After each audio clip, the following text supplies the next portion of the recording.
కోతి కథ. ఒక పచ్చని అడవిలో రాజు అనే చిన్న చలాకీ కోతి ఉండేది. రాజు చాలా తెలివైన కోతి.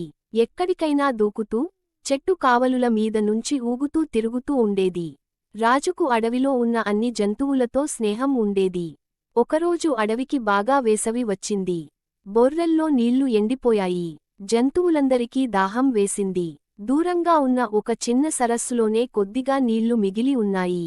ఆ నీళ్లు పొందడానికి జంతువులంతా అక్కడికి వెళ్లారు. కాని అక్కడ ఒక పెద్ద మొసలి ఉండేది. జంతువులను చూసి మొసలి తన పెద్ద నోటిని విప్పి వాళ్లను భయపెట్టేది. అందరూ వెనక్కి వచ్చిపోయారు. ఇలా నీళ్లు ఎలా తాగాలి అని జంతువులు ఆలోచిస్తున్నప్పుడు రాజు కోతి ముందుకు వచ్చింది. నేను ఒక ప్లాన్ చెప్తాను అన్నాడు రాజు. రాజు చెట్లు, బల్లెలను చూసి ఒక లత తీసుకొని దానితో ఒక పొడవైన బకెట్ లాగా ఒక పొట్టవాడిన ఆకును కట్టాడు.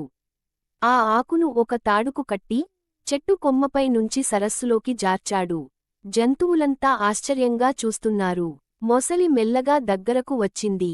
కోతి వెంటనే పైకి ఎక్కి, హే మొసలి, నువ్వు నన్ను పట్టుకోలేవు అని ఆట పట్టించింది. మొసలి కోపంతో నీటిలోనే తిరుగుతూ ఉండగా కోతి త్వరగా ఆ ఆకులో నీళ్లు నింపి పైకి లాగేసింది. ఇలా ఒకటి కాదు, అన్ని జంతువులకు సరిపోయేంత వరకు నీళ్లు తీసి తాగడానికి ఇచ్చాడు.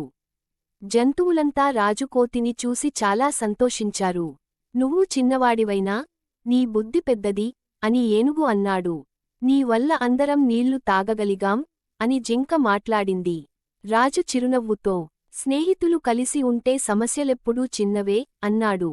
ఆ రోజు నుంచి అడవిలో ఒక మాట ప్రసిద్ధైంది. బలమే కాదు, బుద్ధి కూడా ముఖ్యం. చిన్న చిన్న మెరుపులు నీతి, ధైర్యం, తెలివి, స్నేహం కలిసి ఉంటే ఎలాంటి కష్టం వచ్చినా జయించవచ్చు.